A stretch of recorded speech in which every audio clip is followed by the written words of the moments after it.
தந்தி தொலைக்காட்சி நேயர்களுக்கு வணக்கம். நல்லதை சொல்வோம், நல்லதை செய்வோம், நல்லதே நடக்கும்.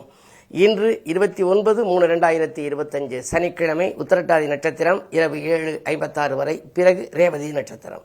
இன்றைக்கு அமாவாசை. முன்னோர்களை வழிபட்டு முன்னேற்றம் காண வேண்டிய நாள்.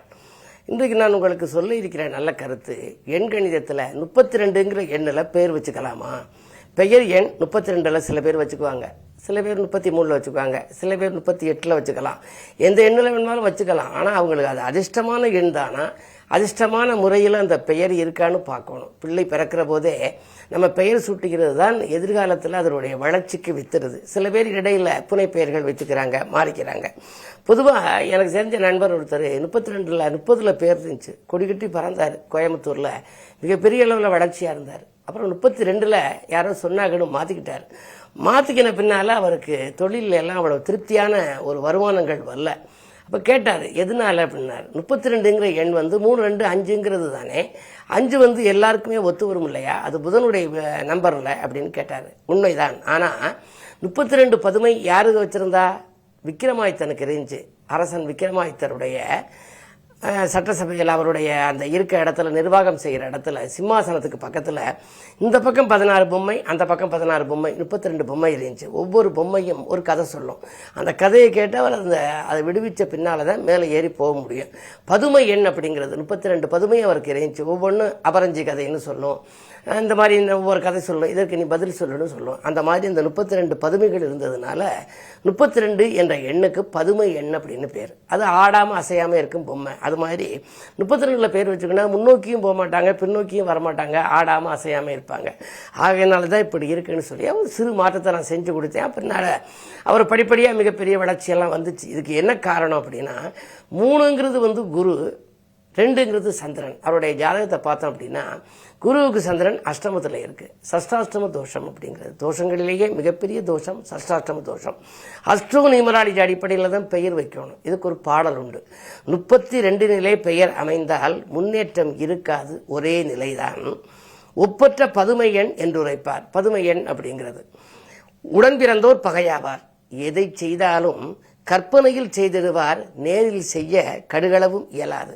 அதை செய்யணும், இதை செய்யணும், அங்கே போகணும், இங்கே போகணும், அது மாதிரி வாங்கணும், இதெல்லாம் செய்யணும்னு நினைப்பார். அது கற்பனையை தவிர கடுகளவு கூட செய்ய முடியாதான். அதுக்கான திறமைகள் அவற்றை இருந்தாலும் செயல்படுத்த முடியாது, கடுகளவும் இயலாது. ஆன போதும் தப்பில்லை, குரு சந்திர யோகம் பெற்றார். ஜாதகத்தில் குருச்சந்திர யோகம்னு ஒரு யோகம், மிகப்பெரிய யோகம். அந்த குருவும் சந்திரனும் ஒன்று பார்த்தாலோ, சேர்ந்திருந்தாலோ, நல்ல இடங்கள்ல இருந்து அவருடைய திசாபுத்தி நடந்தாலோ தப்பில்லை. குரு சந்திர யோகம் பெற்றால் தடை வெற்றி பெறும் செயலில் எல்லாம். அப்படி இருக்கிறவங்க 32ல் வச்சுக்கலாம். அது 1,00,000ல் ஒரு 10 பேருக்கு ஒத்து வரும். ஆனால் 32 என்ற எண் பதுமை எண். ஆகையினாலே பெயர் நாம் ஒரு முறை அதை ஒரு முறை சரிபார்த்தால், பெயர் எண் என்பது பெயர் மாற்றத்துக்கு தான் சொல்கிறேன். நண்பர்களை நம்புவதை காட்டிலும் நம்பர்களை நம்புங்கள்னு சொல்லி நான் தினத்தந்தியில் எழுதின பின்னால் இந்த எண்கணியத்தில் நிறைய பேர் சந்தேகங்கள் கேட்க ஆரம்பிச்சிட்டாங்க. ஆகையினாலே உங்களுடைய பேர்களை ஒரு முறை செக் பண்ணி பாருங்கள். அது என்ன மாதிரி எண்களில் இருக்குது, பகை எண்ணில் இருக்கா, இல்லை உறவான எண்களில் இருக்கா, ஜாதக ரீதியான பொருத்தமான பெயரானு பார்த்து வச்சுக்கிட்டா எதிர்காலம் இனிமையாக அமையும் என்ற கருத்தை தெரிவித்து இனி இந்திய ராசி பலன்களை இப்பொழுது உங்களுக்கு வழங்கப் போகின்றேன்.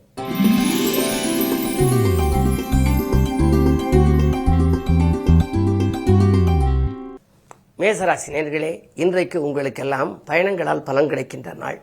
உங்களுடைய ராசிநாதன் செவ்வாய் 3ஆம் இடத்தில் சகாயஸ்தானம், வெற்றிகள் ஸ்தானத்திலே இருக்கின்ற பொழுது வெற்றி மீது வெற்றி வர வேண்டும். எனவே இன்று வெற்றிக்குரிய நாள் என்று கூட சொல்லலாம். சரி, தனஸ்தானம் எப்படி இருக்கிறது? தனாதிபதி சுக்கிரன் உச்சம் பெற்றிருக்கிறார். எனவே வருமானம் போதுமானதாக இருக்கும். எதை எந்த நேரம் நீங்கள் செய்ய நினைத்தாலும் அந்த நேரத்தில் பணம் கைக்கு சேரும். அது மட்டுமல்ல, குடும்பத்தில் கூட ஒரு மங்கள ஓசை கேட்க வேண்டும் என்று நினைத்து பலமுறை முயற்சி செய்தும் இதுவரை தடைகள் நிறைய வருகிறதே, சுபகாரியம் எப்பொழுதுதான் நடைபெறும் என்றெல்லாம் கவலைப்பட்டவர்களுக்கு இன்று நல்ல தகவல் கிடைக்கப் போகின்றது. இந்த நாள் உங்களுக்கு ஒரு யோகமான நாள்.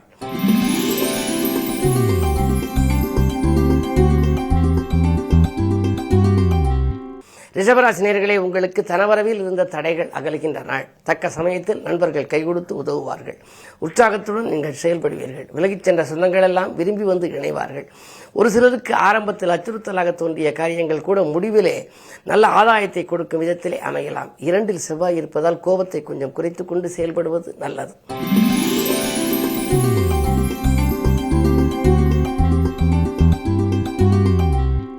மிதுன ராசி நேயர்களே, ராசியிலேயே 11ஆம் இடத்திற்கு அதிபதி செவ்வாய், 6ஆம் இடத்திற்கும் அதிபதி. உத்தியோகத்திலே திடீர் மாற்றங்கள் உங்களுக்கு வரலாம், ஆனால் எதிர்பார்ப்புகள் நிறைவேறும். எந்த இலாகா மாற்றமாக இருந்தாலும் அல்லது வெளியூர் மாற்றமாக இருந்தாலும் அல்லது வேறு வேலைக்கு நீங்கள் முயற்சி செய்தால் கூட அந்த முயற்சிகள் கைகூடுகிற விதத்திலே இன்றைக்கு கிரக நிலைகள் சாதகமாக இருக்கிறது. ராசிக்கு 10ஆம் இடத்திலே சுக்கிரன், சூரியன், ராகு.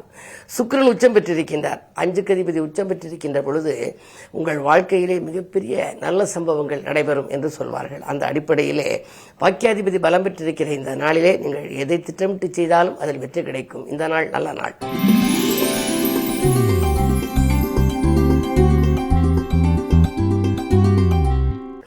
கடகராசி நேயர்களே, உங்களுக்கு அஷ்டமத்திலே புதன், சனி. அஷ்டமத்து சனி ஒரு புறம், விரையாதிபதி புதனும் 8ல் இருக்கின்ற பொழுது கொஞ்சம் விரயங்கள் கூடுதலாகத்தான் இருக்கும். மாமன் மைத்துனர் வழியில் சில மனக்கசப்பு தரும் சம்பவங்கள் நடைபெறலாம். உடன்பிறப்புகளுக்கு நீங்கள் இதுவரை உதவி செய்தும் அவர்கள் நீங்கள் என்ன செய்து விட்டீர்கள் என்று சொல்வார்கள், நன்றி காட்ட மாட்டார்கள். ஆனால் என்ன இருந்தாலும் தயவு தாட்சிணியத்துக்கு அடிமைப்பட்ட நீங்கள் தொண்டு செய்து கொண்டே இருப்பீர்கள், சேவை செய்து கொண்டே இருப்பீர்கள். இந்த நாள் கொஞ்சம் எச்சரிக்கையாக இருக்க வேண்டிய நாள். யாருக்கு எதை செய்தாலும் கொஞ்சம் யோசித்து செய்வது நல்லது. அதே நேரத்தில் 12லே செவ்வாய் இருப்பதனாலே இடம்பூமி விற்பனையால் லாபம் கிடைக்கும்.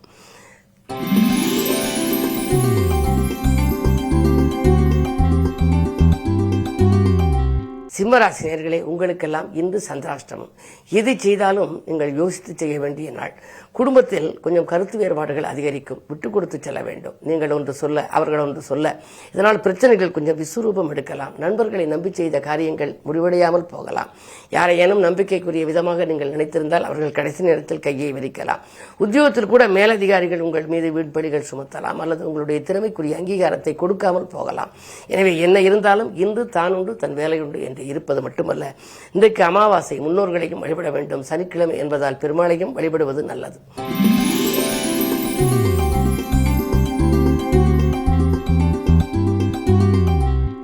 கன்னிராசி நேயர்களே, ஜென்மத்தில் கேது, 7லே ராகு. 7ஆம் இடத்திலே ராகு சூரியனோடு இருக்கின்றார். விரையாதிபதியோடு ராகு இருக்கின்ற பொழுது விரயங்கள் மேல் விரயம் வந்து கொண்டே இருக்கும். இதை செய்தாலும் உங்களுக்கு ஒரு நிம்மதி இருக்காது. யோசித்து செய்ய வேண்டும். இறைவனை பூஜித்து செய்ய வேண்டும். பொதுநலத்தில் ஈடுபட்டிருப்பவர்கள் வீண்படிக்கு ஆளாக நேரிடும். குரு பார்வை இருக்கிறதே, நல்லது செய்யுமே என்று நீங்கள் நினைக்கலாம். உண்மைதான், பகைக்கிரக வீட்டிலிருந்து குரு பார்க்கின்றார்.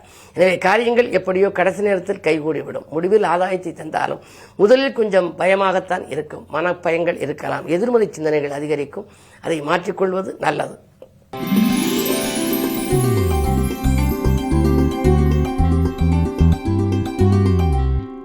துலாம் ராசி நேயர்களே, ஆரோக்கியத்தில் அதிக கவனம் செலுத்த வேண்டிய நாள். இன்று அடிக்கடி உங்களுக்கு வாக்குவாதங்கள் ஏற்படலாம். அருகில் இருப்பவர்களை கொஞ்சம் அனுசரித்துக் கொள்ளுங்கள். பயணங்களை கூட நீங்கள் திடீரென மாற்றி அமைப்பீர்கள். உங்களுடைய ராசிக்கு 12லே கேது. புகழ்பெற்ற ஆலயங்களுக்கு சென்று வழிபட்டு வர வேண்டும் என்ற சிந்தனை மேலோங்கும். ஒரு வேலையை முடிக்க 1க்கு 2 முறை அலையக்கூடிய சூழல் கூட ஒரு சிலருக்கு உண்டு. என்ன இருந்தாலும் இன்று நீங்கள் நிதானத்தோடு செயல்படுவதே நல்லது.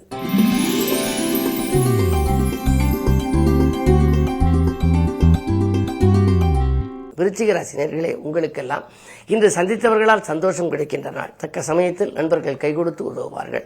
வாங்கல் கொடுக்கல்கள் உங்களுக்கு சீராகவும் சிறப்பாகவும் இருக்கும். பொதுநல ஈடுபாடு அதிகரிக்கும். பொருளாதவர்கள் உங்களை விட்டு விலகுவார்கள். பஞ்சமஸ்தானத்திலே சூரியன். அரசு வழியில் உங்களுக்கு ஆதாயங்களும் அனுகூலங்களும் உண்டு. வங்கி ஒத்துழைப்போ அல்லது வள்ளல்களின் ஒத்துழைப்போ எதிர்பார்த்து தொழிலை விரிவு செய்ய வேண்டும் என்று காத்திருந்தவர்களுக்கு இன்று நல்ல பதில் கிடைக்கும். பயணங்கள் பலன் தருவதாக இருக்கும். இன்று முன்னோர் வழிபாடு உங்கள் முன்னேற்றத்திற்கு வித்திடும்.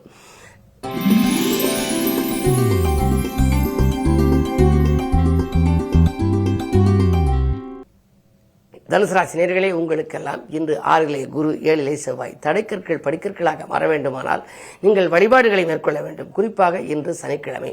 3ஆம் இடத்திலே சனி இருக்கின்றார். முன்னேற்ற பாதையில் அடியெடுத்து வைக்கும் இடம் 3ஆம் இடம். அங்கு சனியும் இருக்கின்றார். கேந்திராதிபத்திய தோஷம் பெற்ற புதனும் இருக்கின்றார். எனவே உறவினர் வழியில் சில பிரச்சனைகள் வரலாம். உடன்பிறப்புகளாலும் சில பிரச்சனைகள் வரலாம். இன்னைக்கு அமைதியோடு நீங்கள் செயல்பட வேண்டும். வழிபாட்டிலும் நீங்கள் கவனம் செலுத்த வேண்டும். பகைக்கு மத்தியில் உங்கள் வாழ்க்கை என்பார்களே, அதுபோன்ற சூழ்நிலை இன்று. என்ன இருந்தாலும் இன்றைக்கு உங்களுக்கு மாலை நேரத்திற்கு மேல் உங்களுக்கு மனக்கலக்கம் கொஞ்சம் கூடுதலாகவே இருக்கும். பணப்புழக்கம் கொஞ்சம் குறையும். எதையும் திட்டமிட்டு செய்ய இயலாது. கவனம் தேவை.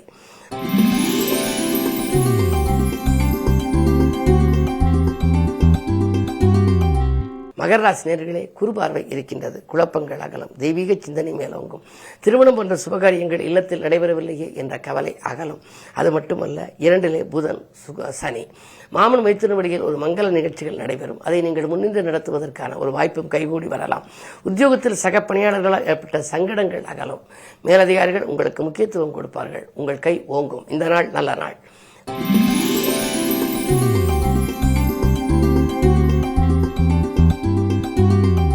கும்பராசி நேயர்களே, உங்களுக்கு ராசியிலேயே சனி புதனோடு இணைந்திருக்கிறார், பஞ்சமாதிபதியோடு. பிள்ளைகள் வழியில் ஒரு சுபகாரியம் நடைபெறலாம். பிள்ளைகளின் மேல்படிப்பு சம்பந்தமோ அல்லது அயல்நாடு சென்று பணிபுரிய வேண்டும் என்று நினைத்தார்களோ அதற்காக நீங்கள் செய்த உதவி அல்லது எடுத்த முயற்சிகள் உங்களுக்கு கைகூடலாம். அது மட்டுமல்ல, ஆரோக்கியமும் சீராகி ஆனந்தப்படுத்தும்.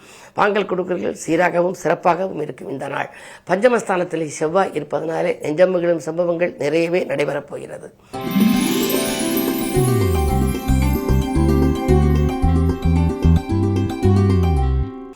மீனராசி நேயர்களே, உங்களுக்கெல்லாம் ராசியிலேயே சந்திரனோடு சூரியன், ராகுவோடு சந்திரன் இருக்கின்ற பொழுது மனக்கலக்கங்கள் கொஞ்சம் அதிகரிக்கும். துற்ற காரியங்கள் வெற்றி பெற வேண்டுமானால் குறுக்கீடு சக்திகள் உங்களுக்கு கொஞ்சம் வந்து கொண்டே இருக்கும். எதையும் நீங்கள் நிதானித்து செய்ய இயலாது. நீங்கள் தீட்டிய திட்டம் வேறு, ஆனால் நடைபெறும் சூழ்நிலை வேறு என்ற நிலை உருவாகலாம். அதே நேரத்தில் உங்களுக்கு மனக்கசப்பு தரும் சம்பவங்களும் வரலாம். உறவினர் வழியில் அது ஏற்படலாம். யாருக்கேனும் நீங்கள் கைமாற்றி கொடுத்திருந்தால் அது திரும்ப பெறுவதில் தடைகள் வரலாம். அது மட்டுமல்ல, கடன் சுமையும் ஒரு கடனை அடைக்க மற்றொரு கடன் வாங்கும் சூழல் கூட இன்று உண்டு. என்ன இருந்தாலும் இன்று நீங்கள் மிக மிக நிதானத்தோடும் பொறுமையோடும் செயல்பட வேண்டும். யாருக்கேனும் பொறுப்பு சொல்வதாக இருந்தால் கூட யோசித்து சொல்ல வேண்டும். உத்தியோகத்தில் சக பணியாளர்களிடம் கவனமோடு நடந்து கொள்வதே நல்லது. மேலும் விவரங்கள் அறிய தினத்தந்தி படியுங்கள்.